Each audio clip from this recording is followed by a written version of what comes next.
Hi, this is N2QOJ Joe, and on behalf of Dennis, KF7RYX, we were the co-chairs of the Communications Committee for the Queen Creek West Stake Youth Trek, Pioneer Trek, that was held June 3rd to the 6th, and that was just east of Forest Lakes, up on the Mogollon Rim. We were asked to plan and provide and execute that plan for communications supporting the event. That meant communication throughout the whole trek pull between committees and so forth. So even down to the mas and pas on the pull itself. And of course leadership and also needed communications capability. So this presentation is going to talk a bit about what we actually deployed, both human assets and hard assets, the actual radio equipment and systems, and sort of give you an idea, of course, what it took to get the job done. And then we'll discuss a bit about what we actually learned from this event. Um, the way the camp was structured, it was a 22 to 25 mile circuit.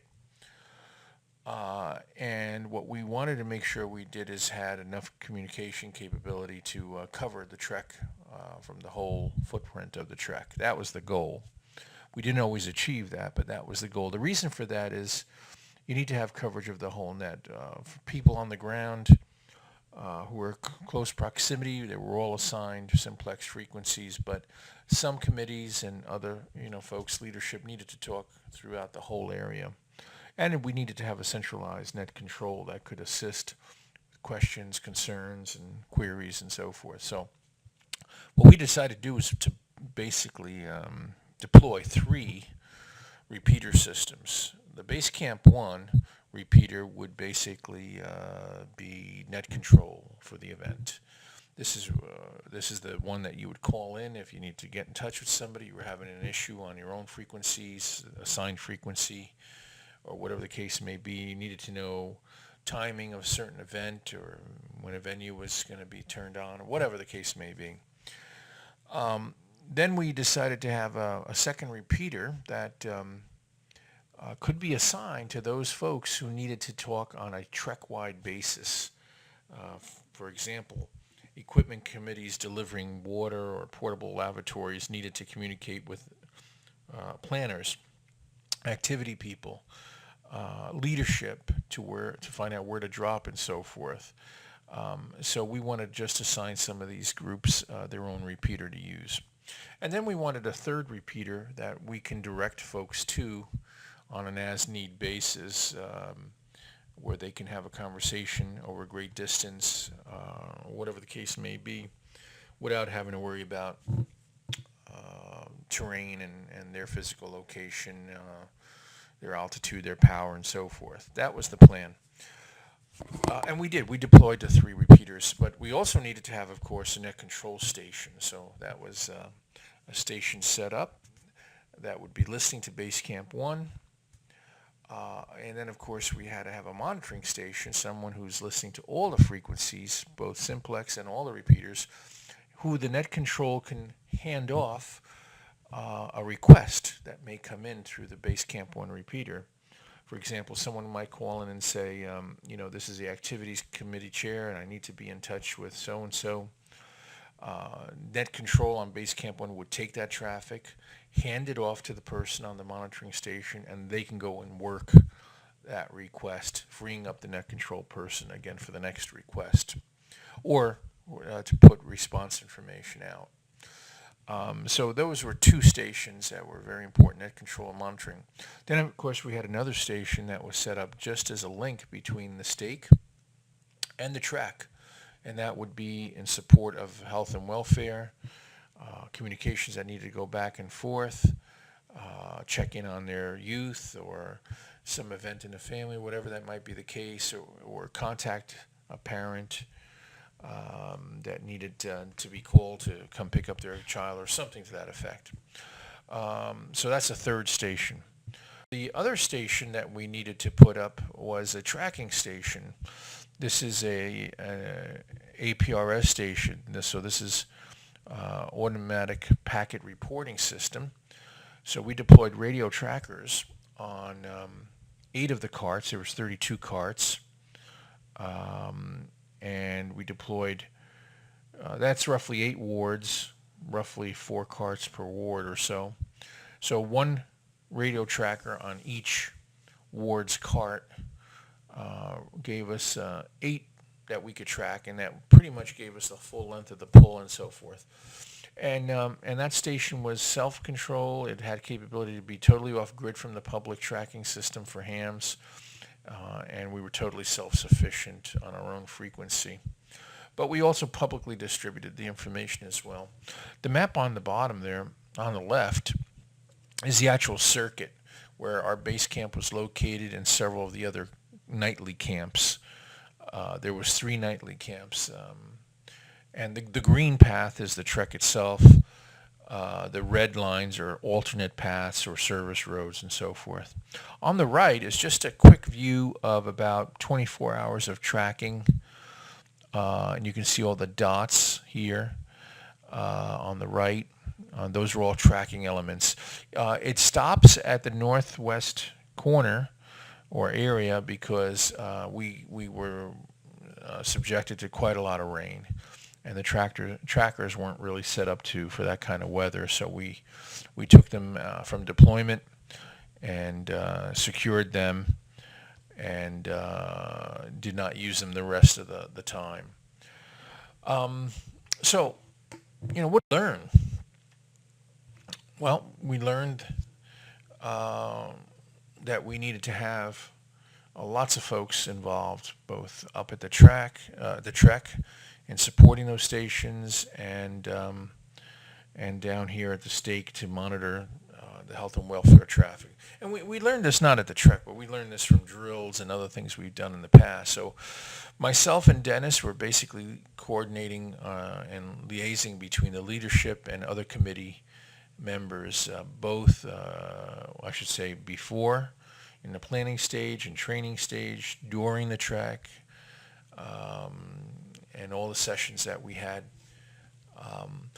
At the camp, in our headquarters tent, in our communications, we had several people, Al, Doug, Steve, a couple of Steves, Lance, Chad, Rochelle, and these folks were there to help us to provide setup and takedown support, man the radio positions, handle any traffic between the stake and the trek. And then, of course, one of the venues was at Fort Smith that was set up on Thursday, was a mock-up telegram station where the youth could spend some of their money or bean to send a telegram home. And we did that. 3 of our folks supported that, Rochelle, Lance, and Chad. So those make up our base camp operators. We also needed people back in the stake that could monitor and keep in touch with us and respond to our requests, and of course us to any requests they may have, and pass the Western Union, QC Western Union traffic too on that Thursday. And that was made up of Bruce Barnes and his wife Karen, and Myron, Clint, Jim, and Lisa Lee, Steve Watson, and that was very well manned. So they provided that capability. Let's talk a little bit about what we learned here.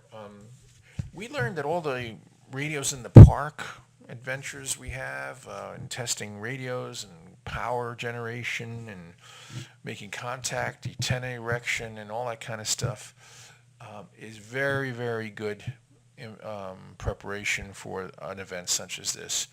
It gives us working knowledge of radios. It gives us the skills we need for antenna erection and laying out of transmission lines, a good working knowledge of generating power, generators, solar, batteries, and so forth. And because of these drills and other things we do, we do develop reasonably good planning skills. All of that went into creating a plan for this trek. We also learned that, no matter what you plan for and how many volunteers you got to have a good core of folks who are familiar with all of the above. that have been involved in drills and radios in the park, field day activities, and hopefully, so they can help in the planning stage. They can help in properly executing the deployment of these assets. And then, of course, when something goes awry, not as according to plan, you need them for troubleshooting and solving problems. And we had our share of those. We also learned you can't plan for everything, no matter how much preparation we did in terms of planning, analyzing the terrain and the propagation that we would expect, doing an actual field trip out there to scout out the area. We thought we had quite a bit of the bases covered, but in reality, when you get out there, it's different in the field. Things don't behave or, don't meet the expectations you had. Planning is still extremely important, but there will be things that you just don't work the way you think they would. So that's important to know up front. So the frustration level is minimized and you get into problem solving. We also learned that with all the training sessions we put on, the handbooks created, the cheat sheets, nothing takes the place of hands-on before the event. You got to have some hands-on time, playing with antennas, playing with that radio, learning how to use it, coming on nets on a regular basis. For those who did all of the above, they found it much more easily adaptable in that environment to use radios and so forth. So we can't stress enough that hands-on prior to an event is so important. And you have to adapt. You have to absolutely resign yourself to the fact that there will be issues, things that don't work as planned, problems that creep up. It could be weather induced. It could be the mission changes somewhat, whatever the case may be. Request comes in to do something special. You have to adapt. And we had many opportunities to adapt. One thing we learned too is when you do an event like this, and you have a large group of people and their skill set is varied from, new, hardly know anything to seasoned, it's still extremely important to at least try to minimize confusion by having a band plan or a channel plan. In this case, along with the 3 repeaters, there was a special repeater that we had potential to use in case we needed it. We had all the assigned frequencies and protocols on how to use these frequencies and repeaters. We had that all planned out in a handbook and in a band plan, which most people's radios were programmed to be exactly identical. So their alphanumerics, their channel names were identical. This makes it much, much easier in the field to tell a new person, go to channel 3 or rather than frequency numbers and so forth. But all the information was provided here. So a band plan or a channel plan is extremely important. At least it minimizes or mitigates potential confusion of different radios, different channel maps, and so forth. So that basically sums up some of the key issues, the key things that we learned. Now, just a few pictures to share with you. This was a mock-up of the telegraph station. Obviously, it doesn't reflect an 1850s vintage, tick, tick, tick type of clicking. This was more of a tone oscillator based, but it was on a wood platform with the logos of the Trek, and of course the little twist on Western Union. QC West is our stake, and QC Western Union was the result here. But it worked out very well. 20 kids took advantage of this and sent messages to their loved ones. This is the actual command tent. Consists of a 10 by 20 lodge and 2 10 by 10 easy ups that were joined together. The right side of the lodge is all radio equipment and large screen TV for presentation of the tracking. Google Earth was used extensively for tracking and determining terrain and so forth, for making adjustments in the pull, for the woman's pull, things like that because of weather. And on the left side, those easy ups were basically based with tables for eating and at night allowing conferences to be held. Every night the leadership, the stake leadership would have a wrap-up meeting of the day's events and a planning meeting for the next day. Here's a shot of what it looks like on the inside with it facing the two easy ups with the end open. Right now, this is in communications mode during the day. No one is using that area. On the right there, next to Steve with the cap on, with the hat on to the right, not the cap, the actual hat, is a 42-inch screen that presented tracking information and also Google Earth and weather and so forth, which came in very handy. This is what it would look like closed up at night when it was filled with stake leadership, executive committee members, and reviewing the day's events, mitigating any issues and for the next day and so forth. And it was used quite heavily, and we provide lighting and so forth for them, and they were very comfortable and added the elements for that. Here's three of our folks. At first glance, it looks like, some sharecroppers joined us on vacation next to the site, but it actually turns out to be Dennis on the right and Steve Allward in the middle and Al Spencer on the left, taking a little bit of a break. Here's a blurry picture showing the net control station on the right, a couple of repeaters, three repeaters on the left, and Al is still playing with his phone there or something, his radio. Kind of blurry the picture. That's because we were always in motion, never a dull moment there. This is the other side of the room. You could see this is the stake to Trek monitoring station. On the left of it is a 3,500 watt inverter that was used for driving AC at night without a generator on from those 120 amp batteries, 120 amp each. At night, these tables are literally full of handheld radio chargers and tracking chargers and things like that.